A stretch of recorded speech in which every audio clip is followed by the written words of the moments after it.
Ada yang tahu gula pasir sebanyak ini untuk apa ya?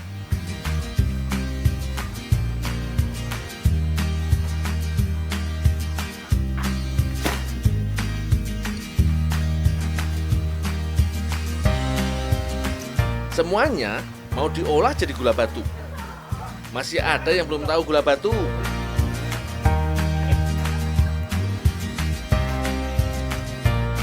Biasanya jadi pelengkap teh poci yang nasgitel alias panas lagi kental.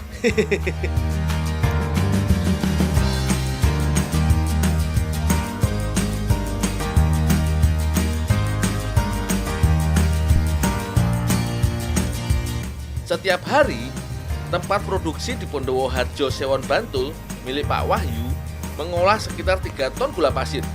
Wah, lumayan banyak juga ya.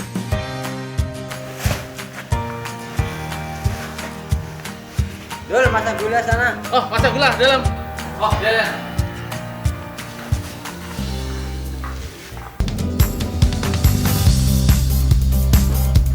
Sebelum mulai memasak gula pasir, wadah cetakan harus ditambahi benang.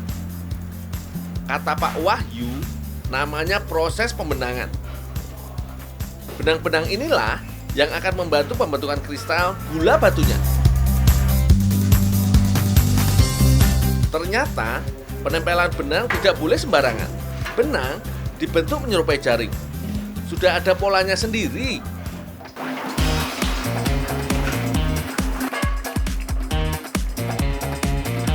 Gula pasir akan dimasak dengan air selama 30-45 menit sambil terus diaduk. Katanya sih supaya gula pasir cepat larut dan tidak mudah menggumpal.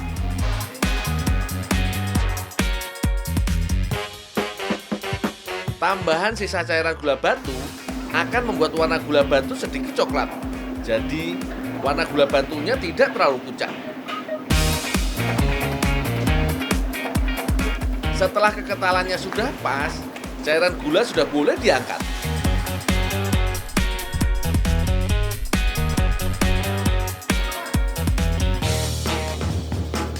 Selanjutnya, cairan gula batu dimasukkan ke wadah. Kalau sudah, didiamkan selama 6-7 hari.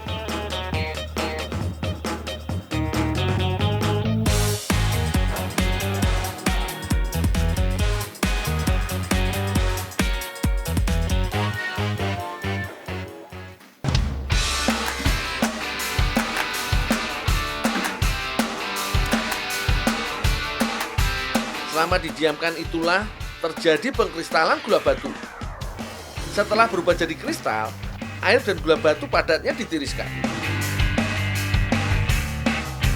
Gula yang mengkristal pertama jadi gula batu berkualitas terbaik.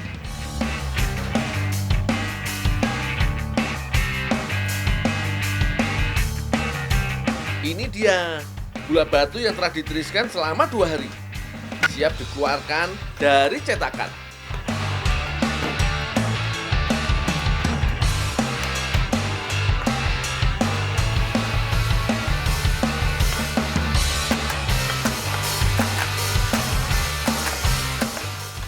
Kecil, kalau cuma membanting begini.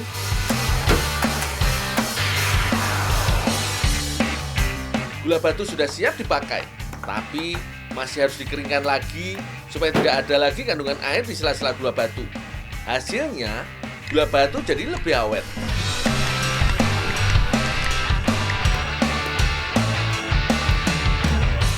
Aku dan karyawan Pak Wahyu memukul gula batu.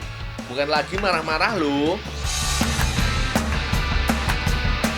Kami sedang memecah gula batu jadi lebih kecil supaya lebih mudah digunakan.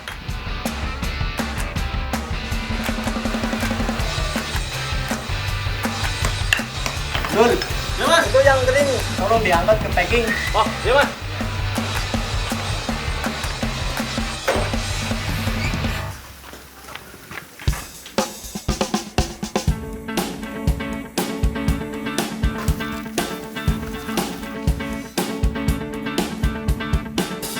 Gula batu kemasan ini siap dikirim. Kebanyakan dikirim ke Wonosari, kota Yogyakarta sampai Solo. Kalau masyarakat Wonosari dan Solo biasanya menyukai gula batu warna kuning. Kalau warga Jogja lebih suka gula batu warna putih.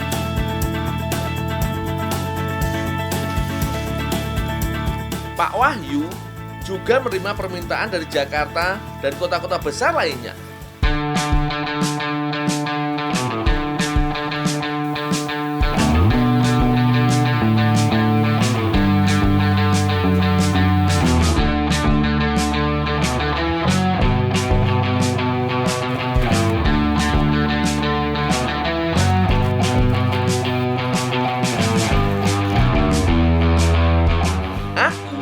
Dapat tugas mengantar pesanan gula batu ke angkringan. Siap, Pak, berangkat.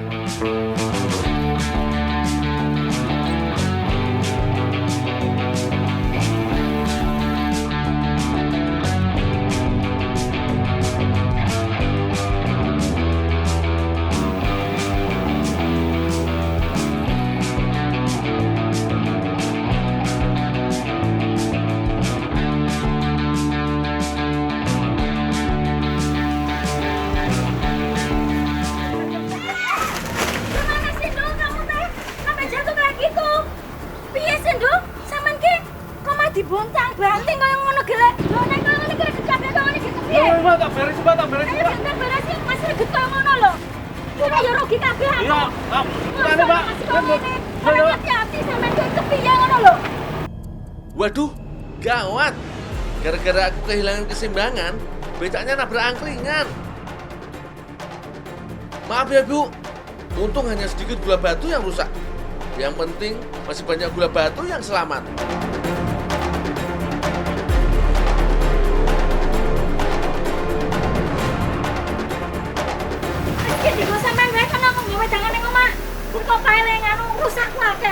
Ini buat saya, Mbak. Iya. Oh, makasih, Mbak.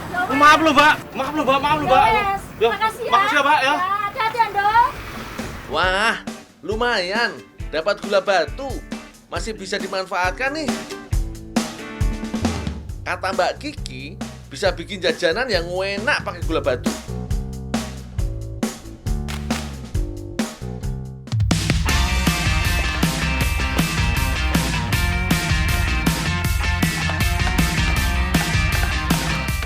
Ternyata gula batu akan dijadikan topping waffle. Sepertinya enak.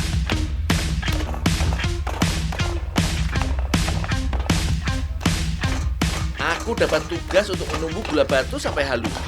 Tapi tidak sehalus gula pasir atau gula halus ya. Cukup sampai teksturnya lebih enak dimakan.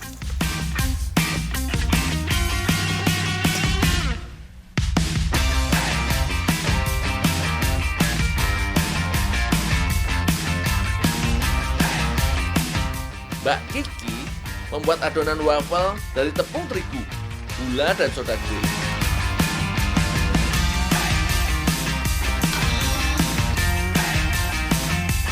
Telur dan mentega cair dicampurkan terakhir.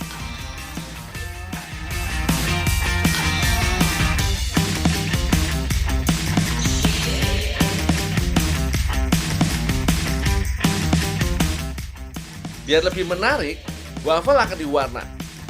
Pakai pewarna alami saja. Kali ini pakai ubi ungu.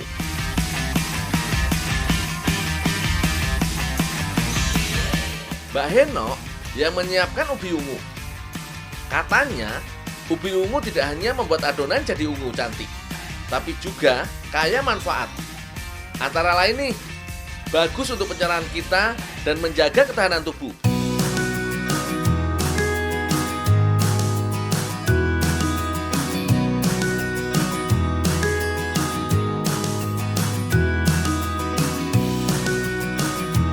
Oh iya, ubi ungu sudah lumayan manis, jadi tidak perlu banyak gula untuk adonan waffle.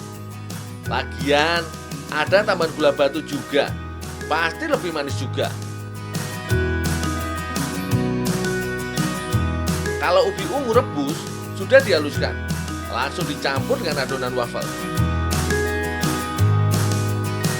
Sip lah, adonan sudah siap dicetak dan dipanggang.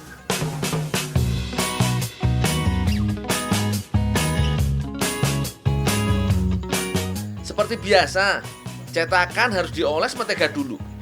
Jadi, waffle tidak lengket dan mudah dikeluarkan kalau sudah matang. Ubi ungu membuat adonan sedikit padat, tapi hasilnya tetap lembut digigit kok. Memanggangnya sedikit lebih lama karena tambahan ubi ungu, tapi jangan sampai gosong ya. Bisa-bisa warnanya bukan ungu lagi, tapi jadi hitam kalau kelamaan dipanggang.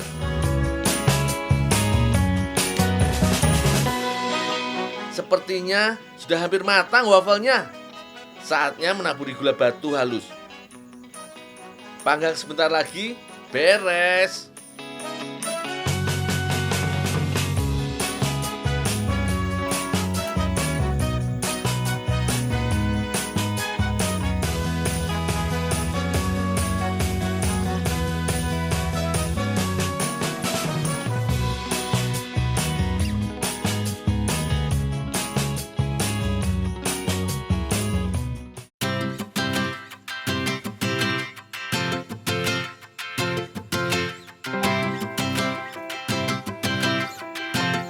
Waffle ubi ungu dengan taburan gula batu ini pas sekali rasanya.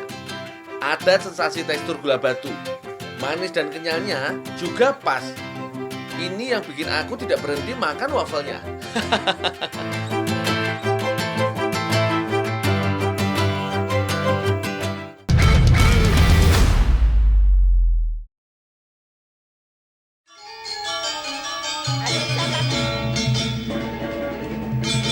Pulau Dewata memang tak sekedar menyajikan pesona keindahan alamnya, melainkan budaya serta sajian kuliner tradisionalnya sangat eksotis juga, selalu menjadi daya tarik tersendiri.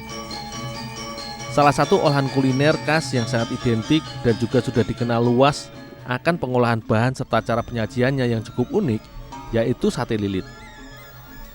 Dul, bantuin ibu nurunin ikan. Oh, ya Bu.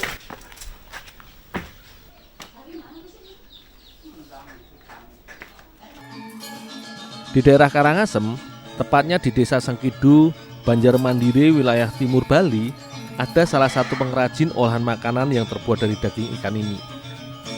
Sate lilit sebenarnya terdiri dari dua bagian, yaitu bagian dalam atau bagian utama yang berisikan daging ikan segar, serta bagian lapisan luar yang merupakan campuran dari bumbu rempah serta daging ikan yang sudah digiling. Untuk dibuat menjadi sate, awalnya ikan langoan dibersihkan sisiknya, kemudian dipotong menjadi 3 bagian terpisah dengan ukuran 15 hingga 20 cm pada tiap bagiannya untuk diambil dagingnya. Selanjutnya, daging ikan langoan dibuang isi perut serta dibersihkan dari bagian lemaknya dengan diiris atau difilet mengikuti serat daging. Sate lilit di rumah produksi milik Ibu Nyoman ini biasanya hanya menggunakan bahan daging ikan segar dari ikan marlin serta ikan bayus, atau masyarakat di sini mengenalnya ikan langoan sebagai bahan utamanya. Selain berukuran cukup besar dan memiliki banyak daging, karakter daging ikan ini sedikit kenyal dan memiliki warna daging putih sehingga cocok untuk dijadikan sate. Sementara isi perut, kepala serta bagian lainnya diolah bersama dengan daging ikan seperti ikan tenggiri, ikan barakuda, atau ikan tuna untuk kemudian dicampur dengan bumbu rempah sebagai adonan lapisan luarnya. Sebelum menuju proses selanjutnya, potongan daging ikan langoan tadi dicuci bersih terlebih dahulu supaya sisa kotoran dan darah hilang. Meski terlihat sederhana ketika sudah matang atau disajikan, sebenarnya proses mengolah sate lilit ini cukup panjang dan melalui beberapa tahapan. Sebelumnya, untuk dijadikan sate, daging ikan filet yang sudah dicuci bersih kemudian dipotong kecil sekitar 2 cm mengikuti serat daging. Selanjutnya, daging ikan direndam dengan air perasan jeruk nipis. Selain untuk mengurangi aroma amis dari ikan, air perasan ini fungsinya membuat daging ikan lebih padat karena lemak daging bersenyawa dengan air asam jeruk. Hampir di berbagai wilayah, khususnya di daerah Asia, olahan makanan yang disebut sate merupakan sajian kuliner yang cukup familiar. Teknik pengolahan makanan yang disajikan berupa potongan daging yang disajikan dengan cara ditusuk, kemudian dimatangkan dengan cara dibakar di atas bara api ini selalu menjadi favorit karena sensasi dalam penyajian serta cara menyantapnya yang unik. Sate lilit bagiku merupakan olahan sate yang cukup unik dalam proses membuatnya. karena bahan utamanya adalah daging ikan melalui proses pemasakan atau pematangan berkali-kali. Setelah sebelumnya dimatangkan dengan air perasan jeruk nipis, selanjutnya daging ikan dimatangkan terlebih dahulu dengan direbus sebelum nantinya dimatangkan dengan cara dibakar. Bumbu selalu menjadi kunci dari setiap olahan makanan yang tersaji. Selain teknik pengolahannya yang unik, sate lilit juga dikenal akan cita rasa karakter ramuan bumbu rempah khas Bali yang pedas dan beraroma kunyit. Olahan sate lilit produksi Ibu Nyoman dan keluarga ini hanya menggunakan rempah sederhana yang berupa kunyit, bawang putih, dan cabai yang ditumbuk hingga halus. Selain bumbu rempah, salah satu rahasia di balik nikmatnya sate lilit adalah menggunakan bahan kelapa di dalam adonannya. Buah kelapa yang sudah setengah tua atau sudah mengandung minyak ini diparut untuk dijadikan santan, serta ampasnya nanti juga akan menjadi campuran adonan bumbu. Sate lilit bukanlah seperti olahan sate kebanyakan yang hanya menggunakan satu jenis bahan utama, yaitu daging yang ditusuk, kemudian dibakar atau dipanggang. Dalam pembuatan sate lilit juga terdapat proses pembuatan adonan pelapis dari daging ikan yang memberikan cita rasa tersendiri. Bumbu yang telah halus tadi ditumbuk bersama dengan ampas kelapa sisa parutan serta daging ikan tenggiri hingga padat dan tercampur merata. Penggunaan ampas kelapa di sini fungsinya supaya adonan lebih gurih. Selain itu, daging ikan tenggiri yang ikut ditumbuk dalam adonan bumbu seolah semakin menambah aroma yang menggugah selera. Belum selesai sampai di situ. Setelah adonan bumbu atau pelapis yang terdiri dari daging ikan serta campuran bumbu rempah dan ampas parutan kelapa tercampur, selanjutnya adonan diadon dengan dicampur gula merah, garam, dan juga santan kelapa sebagai penambah cita rasa. Tak lupa juga ditambahkan air perasan jeruk nipis dan bawang merah goreng untuk menambah sensasi cita rasa serta aroma yang lebih segar.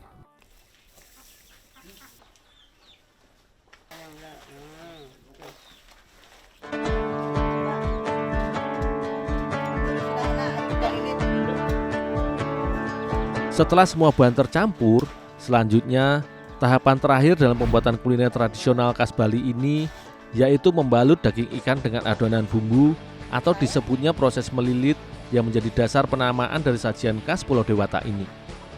Meski terlihat mudah, namun bagiku proses melilit atau melapis adonan bumbu ke daging ikan butuh kesabaran serta keterampilan khusus agar adonan menempel dengan sempurna serta komposisinya sesuai. Sementara Ibu Nyoman mengolah sate lilit, Ibu Putu biasanya mempersiapkan pepes ikan yang juga memiliki menu andalan serta memiliki penggemar tersendiri. Beragam rempah seperti bawang merah, bawang putih, kunyit, terasi, dan tak lupa cabai rawit sebagai cita rasa dari makanan Bali yang juga dikenal memiliki sensasi pedas ini dihaluskan bersama hingga bahan bumbu tercampur merata. Meski proses pembuatan pepes di sini hampir sama dengan pepes di tempat lain, namun bedanya adalah penggunaan bumbu serta daging yang digunakan. Bila olahan sate lilit menggunakan daging ikan langowan sebagai bahan utamanya, olahan pepes di sini memanfaatkan sisa filetan daging serta kepala ikan langowan yang tadi sudah dipisahkan ketika proses pembuatan sate lilit.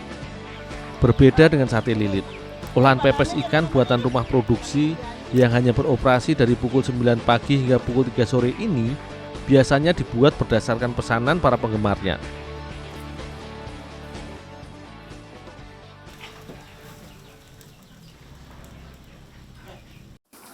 Beli, siap dibakar beli. Ya, taruh jambul. Ayo bakar sini. Olahan sate lilit yang sudah berjalan hingga 4 generasi ini memproduksi sekitar 1.500 tusuk sate lilit per harinya. Selain menggunakan daging ikan yang masih segar, bumbu rempah racikan mereka masih tetap terjaga dari generasi ke generasi. Tak heran meski berjarak sekitar 76 km dari pusat kota Bali, namun olahan sate lilit serta pepes ikan rumah produksi ini selalu dicari dan menjadi destinasi para penggemar sajian tradisional khas Pulau Bali.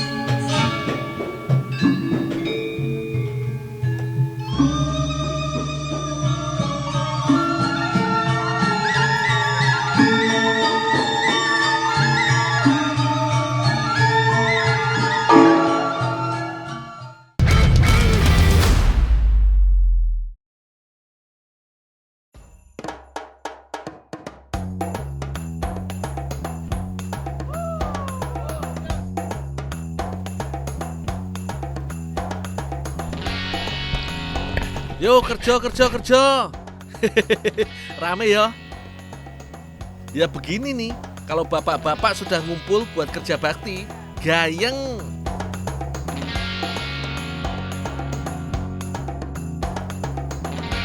Aku diminta tolong Pak Imron dan kawan-kawan untuk membabat eceng gondok. Katanya sih akan diisi bibit ikan, jadi kolam harus dibersihkan. Kalau airnya banyak seperti ini, akar eceng gondok akan tumbuh mengapung. Jadi lebih mudah mengambilnya. Tinggal tarik, langsung keluar. Eceng gondok memang lebih sering dikenal sebagai tanaman pengganggu karena tumbuh cepat dan merusak lingkungan perairan.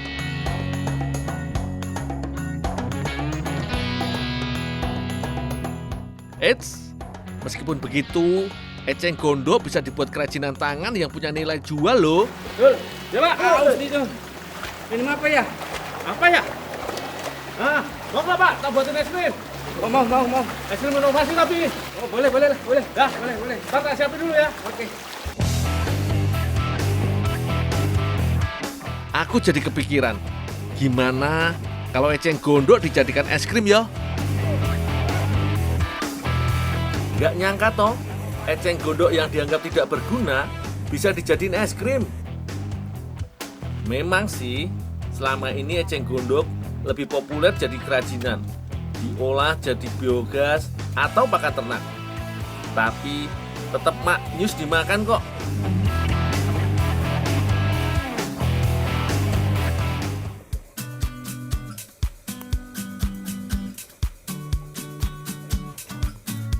Jangan heran kalau eceng gondok bisa diolah jadi makanan. Daunnya mengandung vitamin yang bagus untuk kesehatan. Oh iya, jangan sembarangan mengolah eceng gondok ya. Ada kandungan asam cyanida di dalamnya. Jadi harus hati-hati. Kandungan asam cyanida dalam eceng gondok memang termasuk sedikit ya. Tapi keberadaannya tidak boleh diabaikan. Harus tetap diolah dengan benar supaya aman untuk dimakan. Ada 3 cara ya untuk menghilangkan kandungan asam cyanida dalam eceng gondok. Bisa dengan penjemuran, perendaman, dan perebusan. Nah, kalau sudah diolah dengan benar, kadar asam cyanida akan berkurang sampai batas aman untuk dikonsumsi.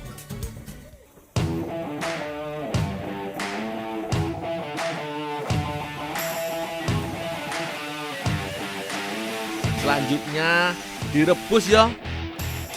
Asam cyanida mudah larut dalam air atau mudah menguap. Jadi wis pasti hilang kalau direbus. Bisa juga sih kalau mau direndam atau dijemur. Tidak perlu lama merebus. Yang penting eceng gondok empuk dan mudah dihaluskan.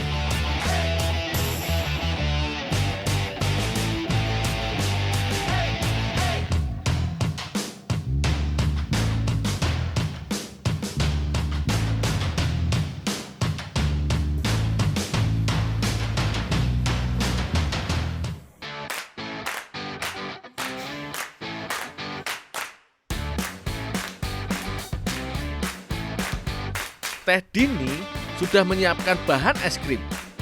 Gula pasir, tepung beras, tepung hungkwe, pelembut es krim, dan vanili. Semuanya dicampur air dan diaduk rata.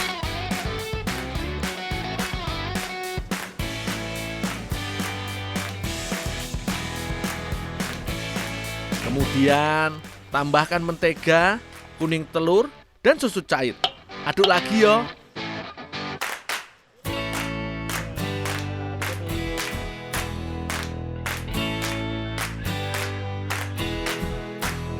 Bahan lain yang gak kalah penting, ya santan, biar manis gurih.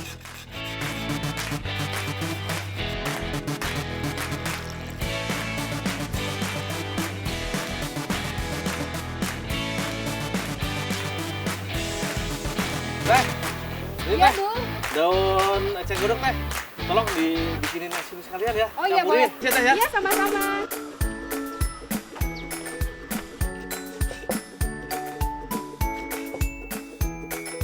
Supaya mudah tercampur dengan bahan es krim, daun eceng gondok harus dihaluskan dahulu.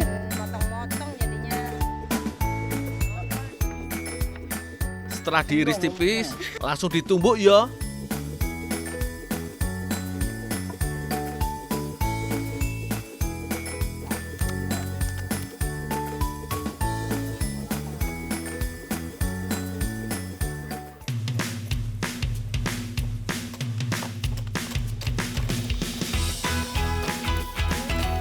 Kalau tidak ada lemari pendingin, ada cara tradisional membuat es krim membeku. Suhu termos wadah es krim harus dibuat dingin dulu ya.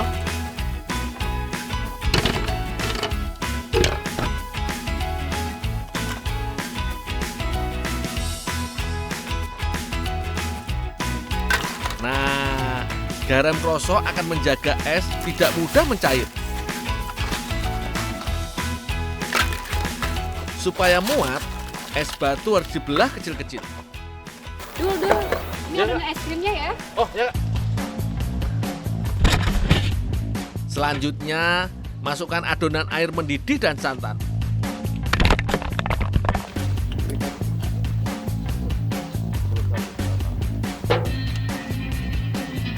Terus, diaduk sambil diputer.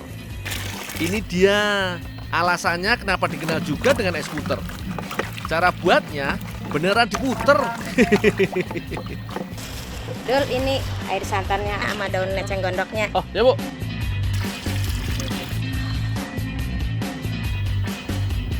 Tinggal memasukkan eceng gondok ya.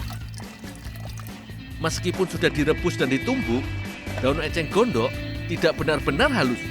Tapi justru disitulah sensasi makan es krim eceng gondok. Garam di sekitar termos akan menjaga suhu rendah es batu. Jadi es batu akan tetap dingin meski menyerap panas dari adonan es puter. Hasilnya suhu adonan menurun dan teksturnya memadat.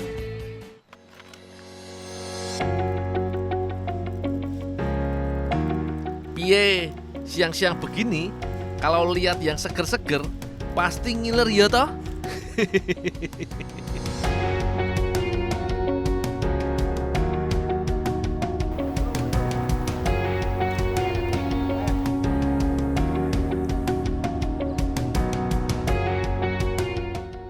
Ayolah, sudah ditunggu dari tadi loh. Ternyata aroma daunnya masih terasa. Es krimnya lembut di lidah. Serat-serat daun eceng gondoknya malah membuat es krim terasa unik. Boleh toh ya, kalau aku nambah lagi, enak je. Ternyata eceng gondok bisa loh dikreasikan dengan beragam bentuk makanan. Kira-kira besok bisa diinovasi apa lagi ya?